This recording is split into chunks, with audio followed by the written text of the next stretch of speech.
ईश्वर सिद्धि की कक्षा में आप सबका स्वागत है। आइए हम अपने विषय पर चलते हैं। पहले नास्तिक ने जो पंच अवयवों के द्वारा सिद्ध किया गया, तो पहले नास्तिक ने ईश्वर नहीं है क्या कहकर इस बात को सिद्ध किया कि ईश्वर नहीं है। ईश्वर ना दिखाई देने से ईश्वर नहीं है। जैसे उदाहरण क्या दिया?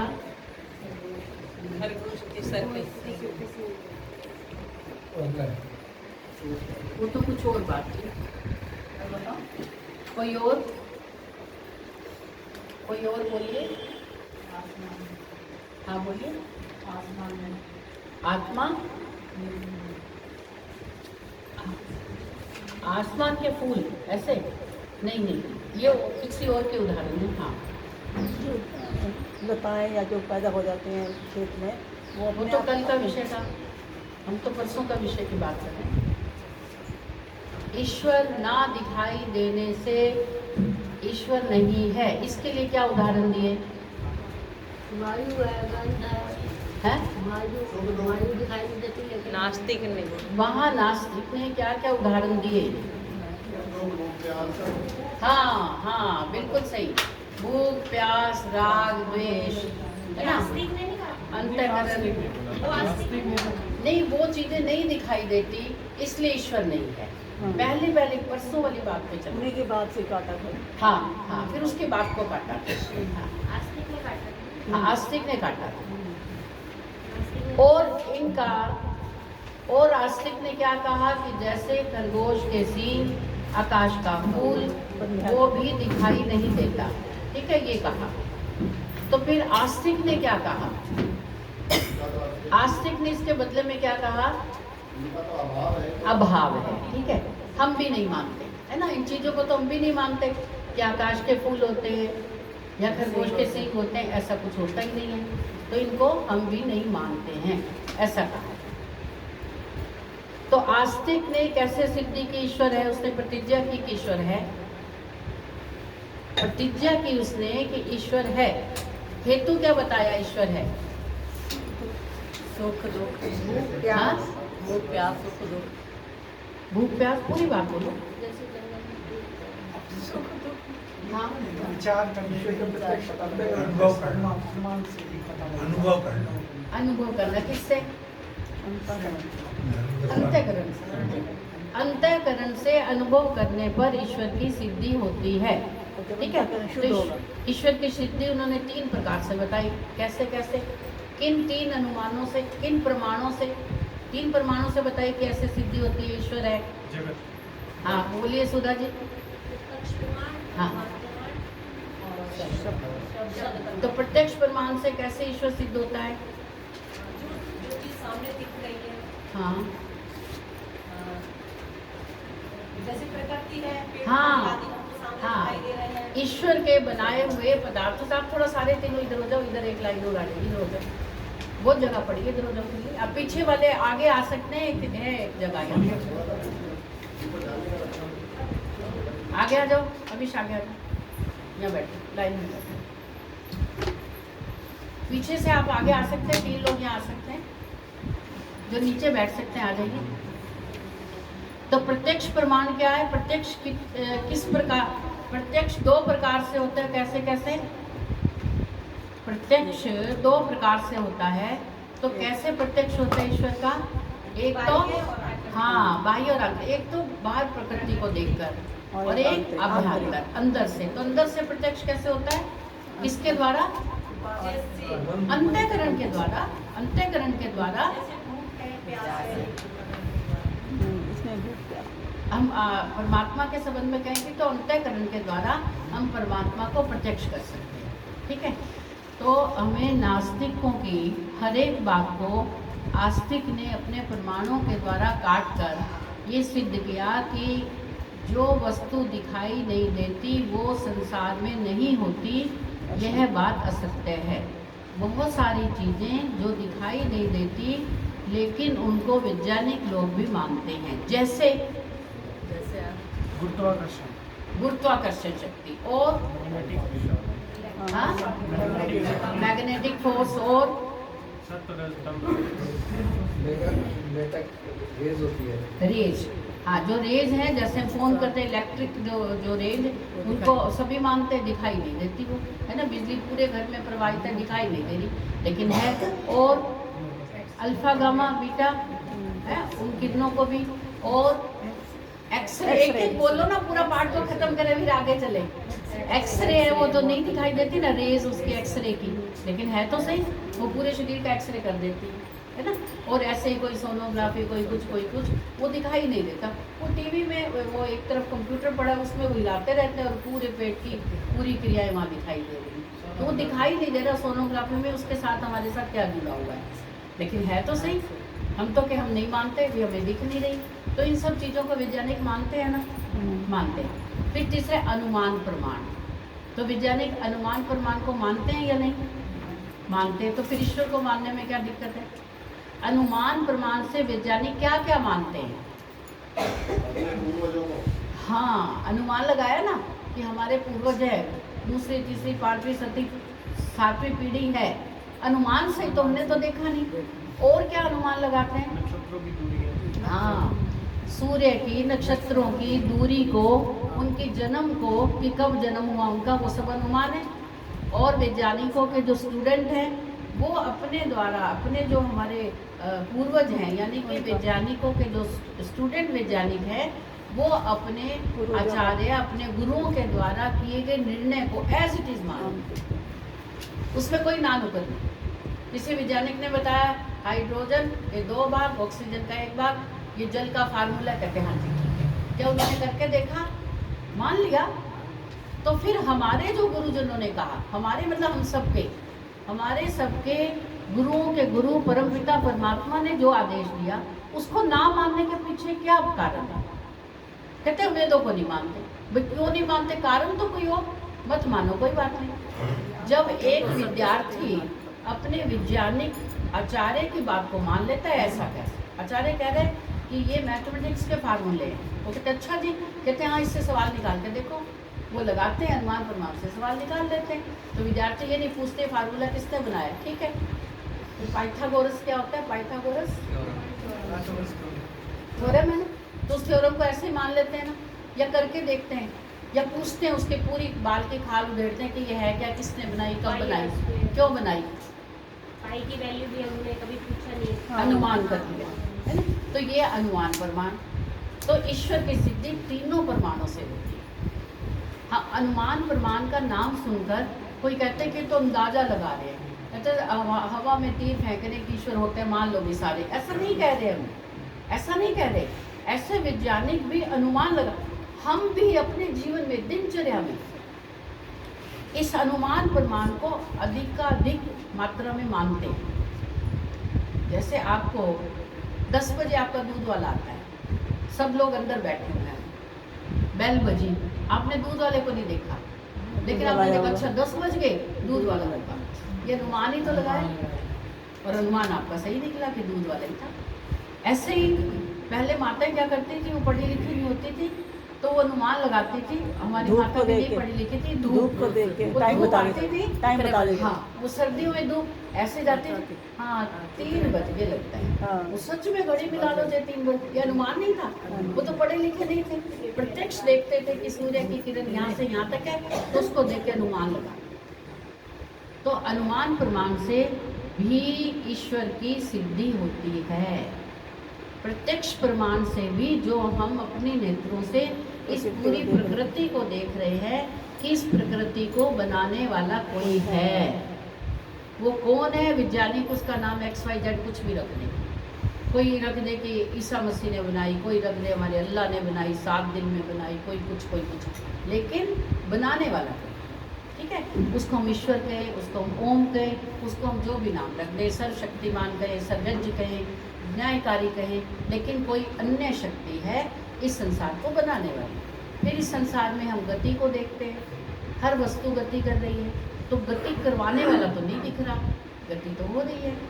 तो गति करवाने वाले को वैज्ञानिक लोग किसी फोर्स का नाम दे देते हैं, कि ये इलेक्ट्रॉनिक फोर्स है, ये मैग्नेटिक फोर्स है, ये फलानी फोर्स है वो कोई ना कोई शक्ति। उस पदार्थ से भिन्न कि उस वस्तु को गति करना। तो परमपिता परमात्मा है, अर्थात हम इस बात को वैज्ञानिक आधार पर, वैदिक आधार पर सिद्ध करते हैं कि ना दिखाई देने वाली वस्तु का संसार में कोई अस्तित्व नहीं होता, यह असत्य है। ना दिखाई देने वाली वस्तु भी वास्तव में संसार में होती है। अब इस बात को गांठ बांध लो पक्का। ये सारे उदाहरणों को बताया करो, कोई पूछता है तो। कौन पूछेगा? वो लोग पूछेंगे जो कहते हैं कि ईश्वर जो निराकार रूप में ईश्वर है उसको आप मानते हो, हम नहीं मानते। हमारा ध्यान नहीं लगता निराकार में, हमारा ध्यान तो इस मूर्ति में लगता वहाँ भी नहीं है। लेकिन वो कहते हैं कि हमारे पास कोई आलम्बन है, ये मूर्ति है, तो मूर्ति में लगता है। तो आप फिर उनको सिद्ध करके बताओ कि वास्तव में हम पहले ईश्वर को जान लेते हैं, भाई ये ईश्वर है तो फिर हम इसी को मान लें।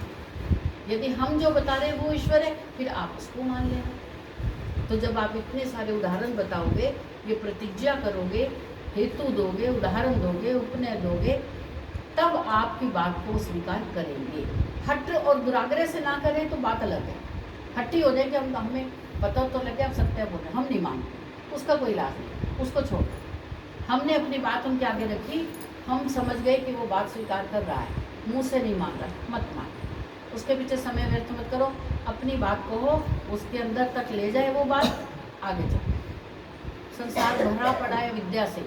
जहाँ जहाँ आपको लगता है कि आपकी वाणी में बल है, आपकी बात को लोग समझेंगे, वहाँ बात कहो। तर्क वितर्क बहस नहीं करनी, अपनी बात को और आगे चलो, बस उसकी सुनो। ये नहीं कि अपनी अपनी करनी, उसकी भी सुनो। नास्तिक की हम सुन रहे हैं ना बात, नास्तिक कह रहे ये होता है वो, तब ने कहा चलो सब सुनो। फिर आस्तिक कह रहे कि ऐसे नहीं होता। ठीक है, अब कल का पाठ। कल के पाठ में नास्तिक ने क्या कहा, क्या प्रतिज्ञा की? भूल गए? याद करो, कल के पाठ में क्या प्रतिज्ञा की? नास्तिक ने बोला कि भगवान है, ईश्वर नहीं है। क्यों नहीं है? क्योंकि वो दिखाई नहीं, वो तो परसों की बात होगी। अच्छा। क्योंकि सब पदार्थ अपने आप बनने से। फिर उसने उदाहरण क्या दिया? जंगली वनस्पतियों के अपने आप बनने से इस संसार को बनाने वाला कोई नहीं है, ये अपने आप बन गया। तो उन्होंने कहा वहाँ तो कोई बीजारोपण नहीं किया किसी ने। जब जंगल की वनस्पतियाँ अपने आप बन सकती हैं तो फिर ये मकान भी बन सकता है। पर्वत, पहाड़, नदियाँ, नाले सब कुछ अपने आप बन गया। ऐसा उस नास्तिक का कहना था। फिर आस्तिक ने उस बात को कैसे काटा? उसने कहा कि बीज जिसका बिना बनाए कुछ बात को नहीं मान सकती। बहुत अच्छा, कि बिना बनाए कोई भी वस्तु नहीं बन सकती। उसका बनाने वाला अर्थात उसका कर्ता, अर्थात उसका मूल, अर्थात उसका बीज, अर्थात उसका आलंबन अवश्य ही कोई होता है। मूल का मूल नष्ट नहीं होता। हाँ, वो एक अन्य बात है कि मूल का मूल नष्ट नहीं होता, ठीक है। निमित्त कोई होता है। हाँ, निमित्त कोई होता है जिस कारण से ये पदार्थ हम जो भी संसार में देख रहे हैं वो पदार्थ बने हैं। ठीक है, कैसे? उदाहरण क्या दिए? जैसे मकान जैसे मकान, कोई भी उदाहरण ले लो, कोई भी। एक पेंसिल छोटी सी, एक सुई है, वो भी अपने आप नहीं बनी, उसको भी कोई बनाने वाला है। तो बनाने वाला कौन है? बनाने वाले कौन कौन होते हैं? दो। वो उनको किन कारणों से कहा गए? कौन से दो कारण है? ये एक कारण में दो चीजें हैं। वो कौन सा कारण है? निमित्त कारण। निमित्त कारण। वो निमित्त कारण कितने हैं? दो। वो कौन से हैं? हाँ, उनको वो जड़ है या चेतन? चेतन। तो निमित्त कारण जड़ होते हैं या चेतन? चेतन। तो निमित्त कारण चेतन होते हैं। संसार की कोई भी वस्तु जड़ से जड़ नहीं बनी, उसका निमित्त चेतन है। या तो परमात्मा ने बनाया या फिर आत्मा। परमात्मा के कार्य अलग है, कार्य क्षेत्र अलग है, और आत्मा का कार्य क्षेत्र अलग है। परमात्मा क्या है? बड़ा चेतन है, उसके बड़े बड़े काम हैं। हम छोटा चेतन है, हमारे छोटे छोटे काम हैं। हम सब चेतन मिलकर, हम सब जो आत्माएं हैं मिलकर ईश्वर का कार्य नहीं परमात्मा कर वाले सकते। एक भी कार्य को नहीं कर सकते। परमात्मा एक है, आत्माएं अनेक हैं। आत्माएं हमारी दृष्टि में असंख्य हैं, हम उनको गिन नहीं सकते। लेकिन परमात्मा की दृष्टि में एक नहीं, नहीं, परमाणु में बहुत सारे नहीं। उनकी वजह हाँ, परमात्मा जानता है आत्माएं कितनी नहीं, हम नहीं जानते। हम तो कहते हैं बहुत सारी, हम कैसे गिने? इतने असंख्य तो जलचर है, थलचर है, आकाश में उड़ने वाले हैं, मनुष्य है, पशु पक्षी, बैक्टीरिया, कितने हम कैसे गिने उनको? हम गिन ही नहीं सकते। लेकिन आत्मा आत्माएं सीमित हैं। सीमित समझ आ गई? घटती बढ़ती नहीं है। हाँ, उसकी एक सीमा है। ना तो आत्माएं उत्पन्न होती हैं और ना ही आत्माओं में मृत्यु होती है, उसकी सीमा है। हम नहीं जानते, हम नहीं जानते कि कितनी आत्माएं। हम ऐसे करोड़ों अरबों का नाम भले ले दे कि लेकिन हम जानते हैं, ठीक है। आत्माएं सारी की सारी मिल जाएं तब भी परमात्मा के किसी भी एक कार्य को भी नहीं कर सकते। एक चीज का भी वो एक बीज भी नहीं बना सकते। बीज से बीज तो आगे बनते रहेंगे। वो तो आत्मा उनको सहेज कर रख लेती है। पूरी खेती चावल की बनी हुई है, धान बोया हुआ है, गेहूं बोया हुआ है, उसमें से बीज रूप में थोड़ा सा हम रख लेते फिर आगे बोने के लिए। लेकिन वो बीज हम बना नहीं सकते, वो परमात्मा का काम है। उसमें से हम गेहूं से आटा बना सकते हैं, सूजी बना ले, मैदा बना ले, लड्डू बना ले और जो कुछ भी बनाए, वो परमात्मा का काम नहीं। परमात्मा गेहूं को पीसेगा नहीं, वो आपका काम है। तो दो चेतन है, ये दोनों कौन सा कारण है? उपादान कारण है या निमित्त? उपादान निमित्त कारण परमात्मा का। ये निमित्त कारण है और दोनों ही निमित्त कारण है। निमित्त कारण चेतन होते हैं। यहाँ तक हमने पढ़ लिया था।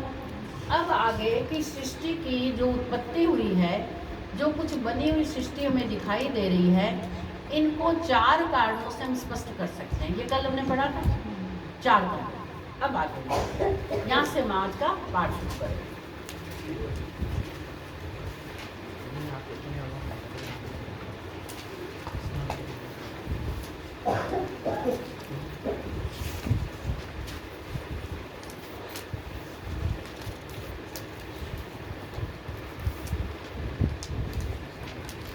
एक बार थोड़ा सा पिछला पार्ट थोड़ा सा और रह गया, वो भी रिपीट कर लें कि पृथ्वी की उत्पत्ति सत्वर स्तंभ के सहयोग से हुई। और भी बहुत सहयोगी थे, सब कण थे, बिखरे पड़े थे। तो उन्होंने ये अपना एक और बताया, एक प्रमाण दिया कि वो हमारे पूरे ब्रह्मांड में बिखरे हुए थे। उन सबको गति देना, उन सबको इकट्ठा करना, वो किसका काम था? ईश्वर का। परमात्मा का। यदि हम ये कहें कि उन कणों ने अपने आप सृष्टि की रचना कर ली, तो उन कणों का स्वभाव क्या था? वो बिखरे हुए थे, तो बिखरे हुए ही हैं, वो इकट्ठे नहीं हो सकते थे। यदि हम कहें कि उनका इकट्ठा होना स्वभाव है, तो वो इकट्ठे हो जाते, तो फिर उन्हें अलग नहीं कर सकते। यदि हम कहें कि आधे तो इकट्ठे हो गए और आधे बिखरे रहे, तो फिर आधी सृष्टि बनती, आधी ना बनती। जो इकट्ठे हो गए वो तो इकट्ठे बने रहे, जो बिखरे हैं वो बिखरे रहे। तो इस प्रकार से चार बातें उन्होंने कही और इससे ये स्पष्ट किया कि इस सृष्टि की उत्पत्ति, इस ब्रह्मांड की उत्पत्ति करने वाला, इस ब्रह्मांड में दिखने ना दिखने वाला और एक अलग ही शक्ति है जो हमें दिखाई नहीं देती। एक अलग शक्ति है, उसने ही इन परमाणुओं में गति की और इन परमाणुओं में गति करके अपने अनुकूल, अपनी व्यवस्था से कितने परमाणु सत्वगुण के, कितने रजोगुण के, कितने तमोगुण के, कितने कितने परमाणु आपस में मिलकर किस किस वस्तु की उत्पत्ति करनी है, वो परमात्मा का, वो हम नहीं जानते। हमें इतना ही पता है कि सत्व रजतम परमात्मा ने इन सबको मिलाकर सृष्टि की उत्पत्ति की। ठीक है, यहाँ तक हमने पढ़ लिया चार बार। अब आगे बढ़ेंगे। संसार की घटनाओं का गंभीरता से अध्ययन करने पर पता चलता है कि अब ये परमात्मा के कार्य, कल भी हमने देखा था कि संसार की विशालता, ठीक है, संसार की विशालता को कोई विशाल शक्ति वाला ही बना सकता है। कोई सूक्ष्म शक्ति, कोई अल्प शक्ति वाला विशाल चीज को नहीं बना सकता। तो संसार की विशालता, फिर विविधता, विविध प्रकार से सृष्टि की रचना हुई है, उसमें हर चीज की विविधता है। एक यदि चित्रकार को हम कहें ना कि तुम 1000 ऐसे चेहरे बनाओ जो एक दूसरे से ना मिलते हो, तो शायद वो कठिनता से कुछ बना देगा, उसमें थोड़ी सी समानता भी होगी। उसे कहे 2000 बना दो, 3 बना दो, 1 लाख बना दो, उसके हाथ खड़े हो जाएंगे। वो कहेगा नाक का मैं कितनी आकार प्रकार कैसे बनाऊं, आंखें कैसे बनाऊं मैं, 1 लाख अलग अलग। और हमारी सृष्टि में हम कितने मनुष्य हैं, सबके चेहरे अलग, सबके नाक अलग, आंखें अलग, और काम वही कर रहे हैं।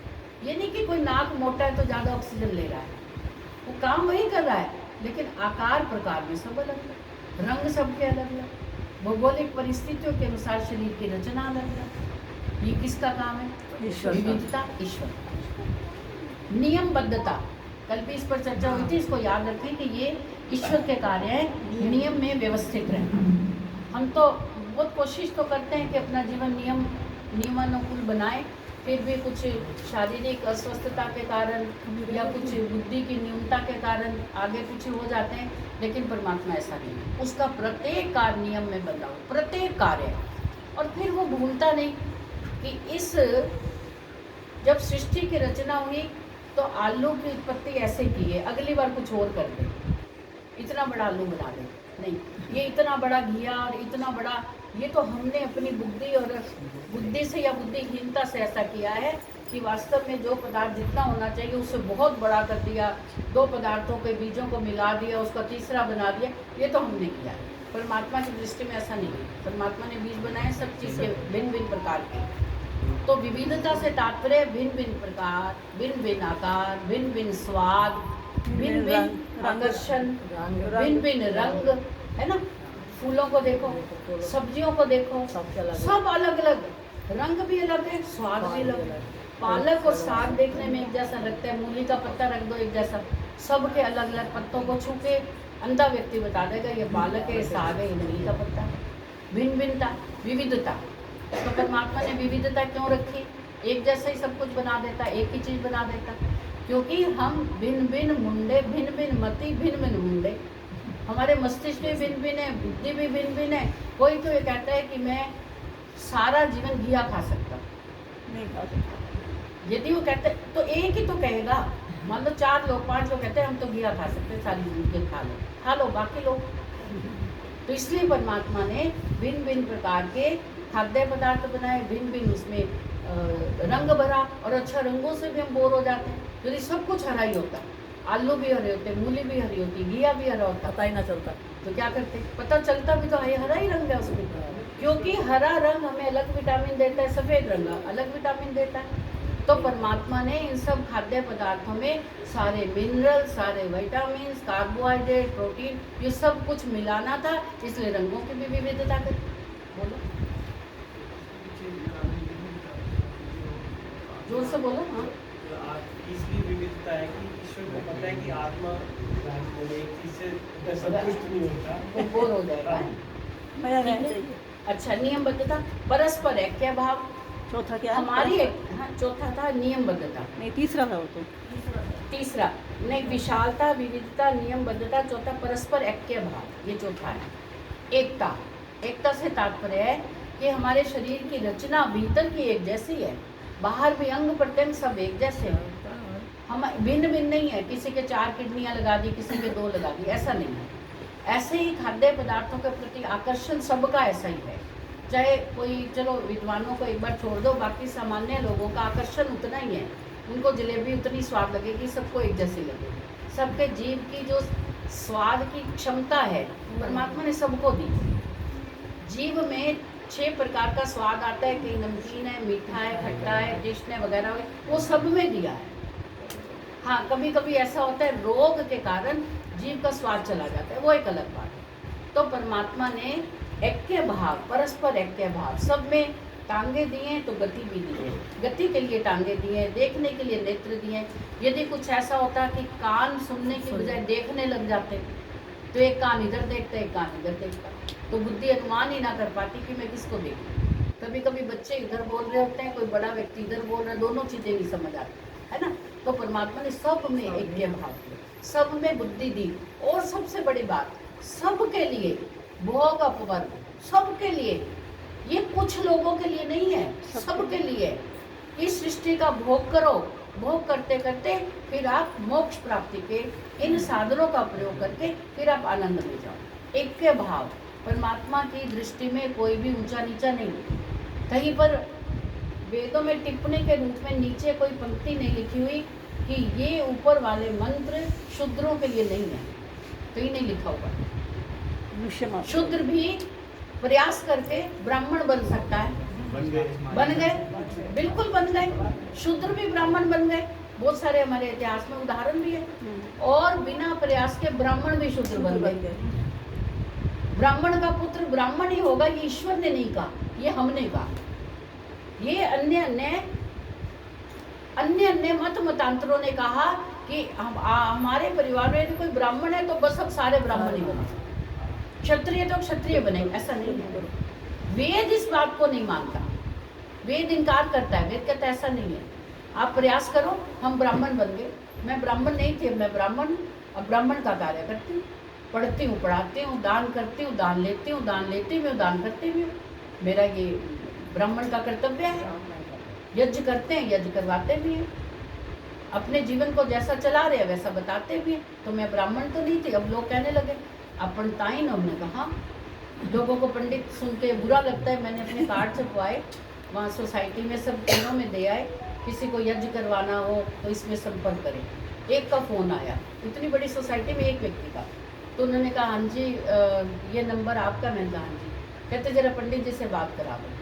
तो मैंने कहा जी मैं बोल रही हूँ। कहते नहीं पंडित जी से। तो मैंने कहा मैं पंडिताइन बोल रही हूँ। तो अपने साथ वाला कोई बैठा होगा, उसको कह रहे ये तो कोई लुगाई है। मतलब पंडिताइन होना कोई गुनाह हो गया था। कहते ये तो कोई लुगाई है। मैंने कहा वैसे फोन बंद मत करना, मेरी बात तो सुन लो। कहते ना पंडित जी है तो बात करा। पंडित जी कहाँ से लाए, वो तो है नहीं, तो हम ही है, हम ही करवाते हैं। तो फिर वो बाई चांस फिर हमें मिला, ये तो अलग रहता है, मैं अलग हुआ। फिर एक सज्जन पुरुष मिले, उनको मैंने कहा कि मैंने तो 3 जनों की अंत्येष्टि भी करवाई। क्या औरत ने महिला करवाएगी अंत्येष्टि? उनका क्यों? महिला में क्या चीज नहीं है जो पुरुष में? कितने अंत्येष्टि भी हमने तो कभी नहीं सुनी आज तक। मैंने कहा अब सुन लो, कभी घर में जरूरत हो तो बुला लेना। जो पूरी हमें डालो देख के हैरान होते हैं कई लोग हैं। जो पूरी पहना हो तो कोई देख के हैरान होती है। और क्या कह रहे हो आप? में से आवाज आई ज्यादा है ही, उन्हीं की संख्या है ही, उनके वो हैरान होते हैं। तो फिर मैंने उनको तो जरूर कहा, मैंने कहा भाई साहब आप फोन मत काटो, बात सुन लो। आप पंडिताइन का नाम सुन के आप चौंक गए, क्या बात, हमने कोई दोष किया हुआ है? आप हमसे कुछ यज्ञ नहीं करवाओगे तो फिर कोई दुनिया में महिलाएं अपनी तरक्की नहीं करेंगी। यदि हमसे यज्ञ नहीं करवाओगे, हमसे पढ़ोगे नहीं, हमारी बात नहीं सुनोगे, आप सिर्फ पंडितों से ही बात यज्ञ करवाओगे तो फिर कौन पंडिताइन बनेगी? वो तो पंडित की पत्नी बनेगी। पंडिताइन बस ऐसे ही बन जाएगी बिना कुछ किए। तो हम वो वाले पंडिताइन नहीं है, हमने शास्त्र पढ़े हैं। वो शर्मिंदा के ऊपर कहते हैं जी हम तो पंडित से। उनका ठीक बात है, जो पहले डिमांड रखते हैं कि हवन करवाने का हम इतने लेंगे, आपकी भी तसल्ली तभी होती है। ऐसे तसल्ली हमसे पूछते क्या लोग, हमने कहा कुछ नहीं, आप हवन करवाओ। कहते अच्छा ये क्या हवन हुआ? वो कहते हैं ये क्या हवन हुआ कि आप कुछ मांग ही नहीं रहे। वो जो मांगते हैं, जो डिमांड रखते हैं, हाँ जी इतना इतना में चाहिए, उनका यज्ञ ठीक होता है। हाँ, बस वो कहते हैं कि वो यज्ञ करवाने वाले वो सही है जो अपनी डिमांड रखते हैं। अच्छा, ये हो गया परस्पर ऐक्य भाव। ये 4 ही तो परम नियम पिता है। ये 4 नहीं, नियम और भी आगे। तो ऐक्य भाव आपको समझ आ गया कि सब में परमात्मा की वेद वाणी, कल्याणी वाणी प्राणी मात्र के लिए, सबके लिए। चाहे आप तोते को भी रटवा दो, तोते को जब अपशब्द या गालियां रटवा सकते हैं तो वेद मंत्र भी रटवा सकते हैं। रटवा दो तो परमात्मा को कोई इतराज नहीं, वातावरण शुद्ध रहेगा। तोते की आवाज़ को सुन के बच्चे आकर्षित होंगे, बच्चे भी वैसा वैसा बोलेंगे। आगे सूक्ष्म रचना कौशल, पत्तियों की रचना को देखो, फलों सब्जियों के भीतर की रचना को देखो, अपने शरीर के भीतर की रचना को देखो।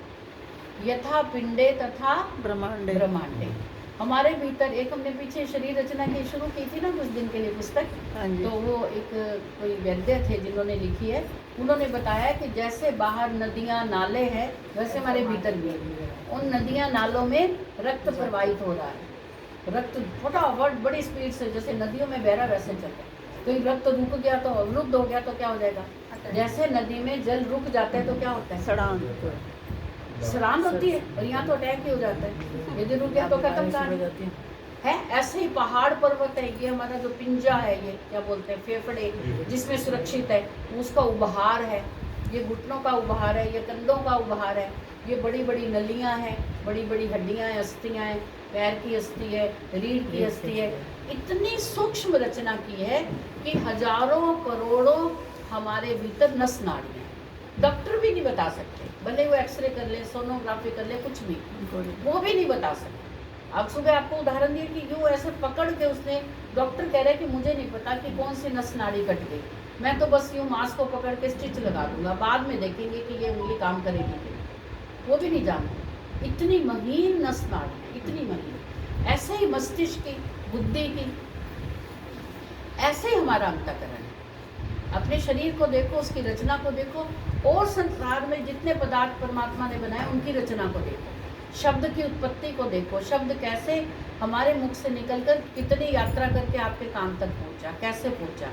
इन तरंगों को देखो कितनी महीन है, हम जिनको आंखों से नहीं देख पा रहे उसकी रचना कैसी हो। देखो आत्मा की स्थिति, जैसी आत्मा हाथी में है वैसे ही आत्मा एक विषाणु में, कीटाणु में, मच्छर में है।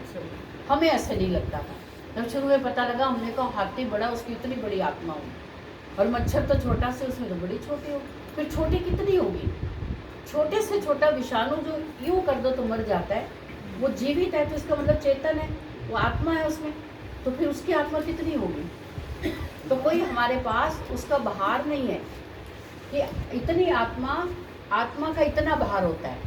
हमारे सो कॉल्ड वैज्ञानिकों ने उसको भी तोल के बता दिया, उसका ग्राम में भार लिखा हुआ, हमने एक पुस्तक में पढ़ा होगा, आप लोगों ने भी कही कि आत्मा इतने ग्राम की होती है, और आत्मा को जब शरीर का त्याग करना होता है तो वो इस प्रकार से एक डेड बॉडी को शीशे में रखा गया, और फिर वो आत्मा उस शीशे को क्रैक करके निकल गया, लेकिन दिखाई नहीं दी, दिखाई नहीं, कुछ निकल गया, ऐसा है ना।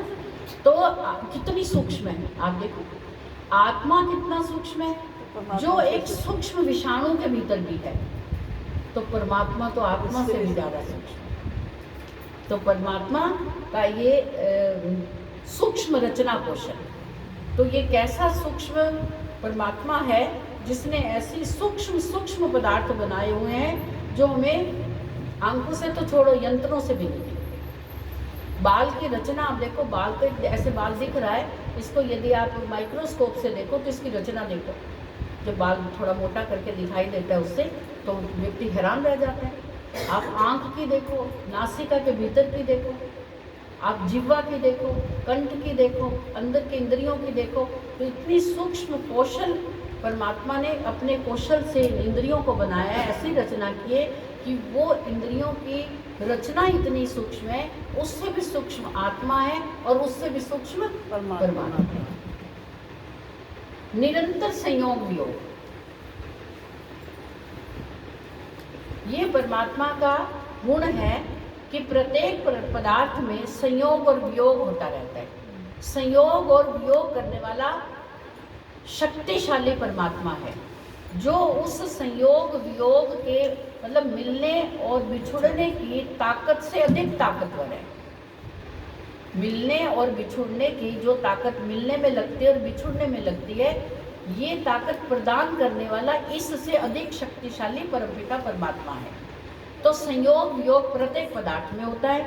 ये संयोग वियोग ही कारण है हमारे शरीर के ह्रास होने का। बचपन से संयोग हुआ तो वो युवावस्था तक प्राप्त हो गया, फिर उसके बाद धीरे धीरे ह्रास होने लगा। ह्रास होने लगा तो हमारी अंदर की जो चक्की है वो युवावस्था की तरह नहीं पीसती, अब वो वृद्ध हो गई है, अब वो कमज़ोर पड़ गई है। वो कमज़ोर पड़ने के कारण अब वो कार्य नहीं कर पा रही जो युवावस्था में कर रही थी। अब वो धीरे धीरे वृद्धावस्था आ रही है। हम ला रहे हैं क्या?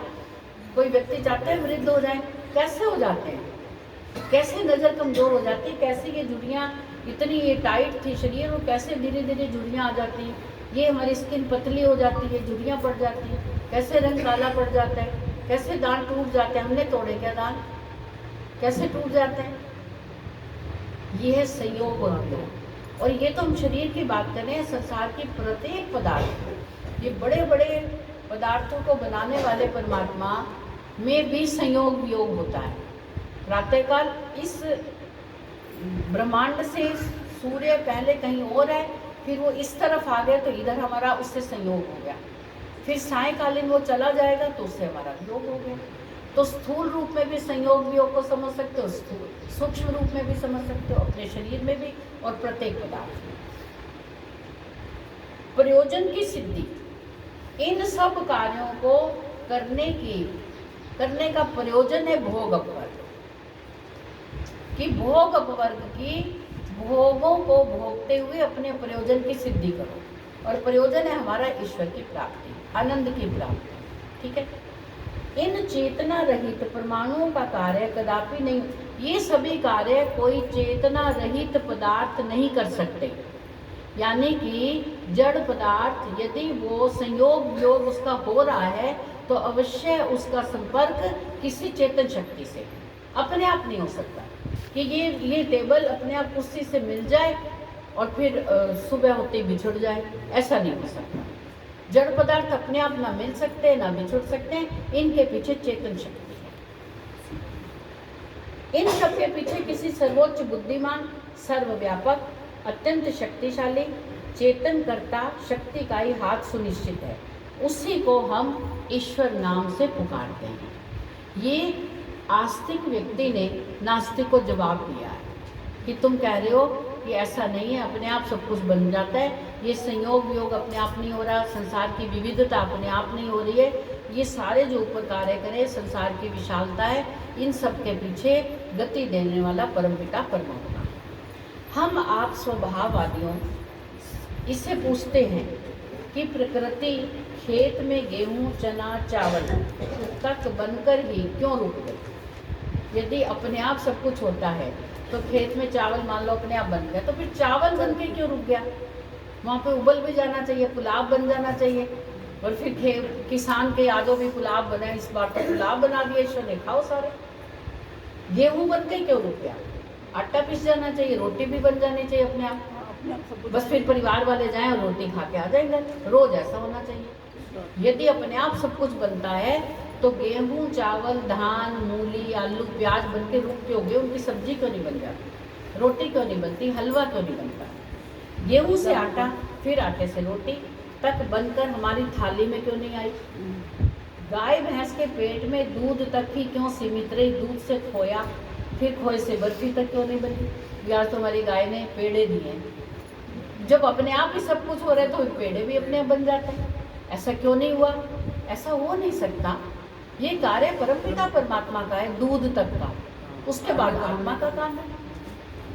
कपास तक की प्रकृति सीमित क्यों नहीं रही? कपास तक की प्रकृति सीमित क्यों रही? उसकी रुई, फिर सूत, वस्त्र, और वस्त्र से हमारी कमीज, पतलून तक क्यों नहीं बनी? आपके पास इसका क्या समाधान है?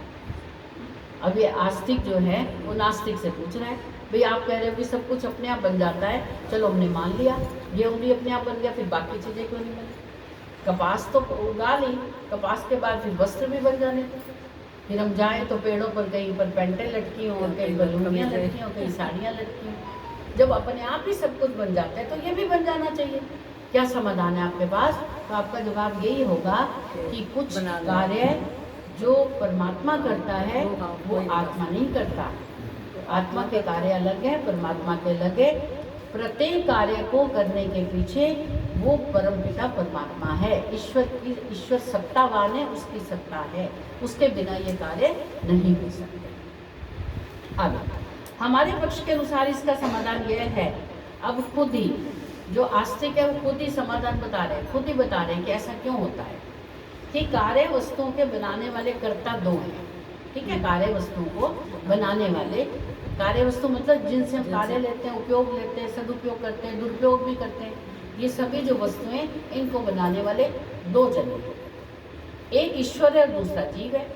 जीव मतलब मनुष्य आदि प्राणी। इनका कार्य विभाजन इस प्रकार से है कि प्रकृति के परमाणुओं से 5 भूत, ये पृथ्वी, जल, अग्नि, वायु और आकाश को बनाना, और फिर इन भूतों से वृक्ष, वनस्पति आदि को बनाना, यहाँ तक का कार्य तो ईश्वर का।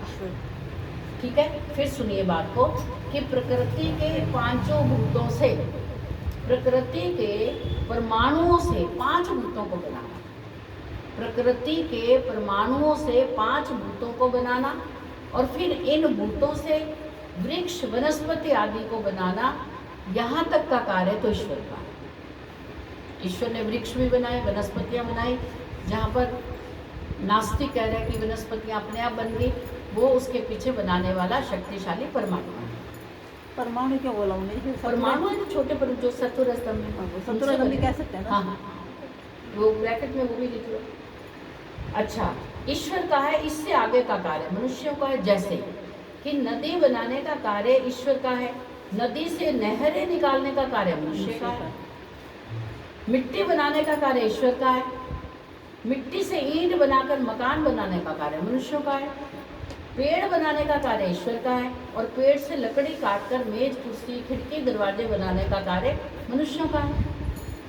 इसी प्रकार से गेहूं चना कपास आदि बनाना ईश्वर का कार्य है, परंतु रोटी कपड़ा आदि बनाना मनुष्यों का कार्य है। कोई कार्य कोई भी हो, हर जगह हर कार्य में कर्ता का होना अत्यंत आवश्यक है। और कर्ता कौन सा? चेतन। चेतन कोई कर्ता कहते हैं। हम गाड़ी को कर्ता नहीं कह सकते, हम इसको कर्ता नहीं कह सकते, कहेंगे हम चेतन कोई कर्ता। तो चेतन का अत्यंत आवश्यक रोल है प्रत्येक कार्य को बनाने का। इसलिए संसार अपने आप बन गया, इसका कर्ता कोई नहीं है, यह पक्ष किसी भी प्रकार से सिद्ध नहीं होता। तो एक बात बता दी कि ये संसार अपने आप बन गया, इसका बनाने वाला कोई नहीं है, ये पक्ष तो सिद्ध होता ही है। तर्क और प्रमाण से यही सिद्ध होता है कि प्रत्येक कार्य वस्तु के पीछे कोई ना कोई चेतन कर्ता अवश्य ही होता है। संसार में कोई भी वस्तु अपने आप नहीं बनती। इस नियम के आधार पर संसार का भी कर्ता होना ईश्वर को ही स्वीकार करते हैं। जब संसार की कोई वस्तु अपने आप नहीं बनती तो इसका तात्पर्य है कि संसार को बनाने वाला भी चेतन है, और वो ईश्वर है जिसने विशाल पदार्थों को, विशाल वस्तुओं को बनाया, सूक्ष्म पदार्थों को बनाया। आत्मा उसको नहीं बना सकती। ठीक है, यहाँ एक बात समझ आ गई। पहला प्रश्न था हमारा कि दिखाई ना देने से ईश्वर नहीं है, उसको स्पष्ट कर दिया गया। अब कहा कि ईश्वर इसलिए भी नहीं है कि ये संसार, आप कह रहे हो कि इसको बनाने वाला कोई है, हम कह रहे हैं कि बहुत सारे पदार्थ अपने आप बन जाते हैं, ऐसे ये पदार्थ भी बन, ये भी जगत रूपी पदार्थ भी अपने आप बन गया। तो उसको भी सिद्ध कर दिया कि ये संसार अपने आप नहीं बना। बहुत आसान लग रहा है ना? अब थोड़ा सा आपने ध्यान से सुना तो आसान लग रहा है। तो हमने दो बातों की, दो पदार्थों की सिद्धि की कि ईश्वर है। पहला तो कि ना दिखाई देने से भी ईश्वर है, और दूसरा ये कि अपने आप कोई भी वस्तु नहीं बनती। ये दो बातों की सिद्धि होगी। अब तीसरी की करेंगे। 5 मिनट आप ब्रेक कर लें, 5-10 मिनट कर लें। आत्मा परमात्मा क्यों कहते हैं? आत्मा से परमात्मा ऐसे कह देते हैं, गलत कह देते हैं। कुछ गुण आत्मा परमात्मा के मिलते हैं।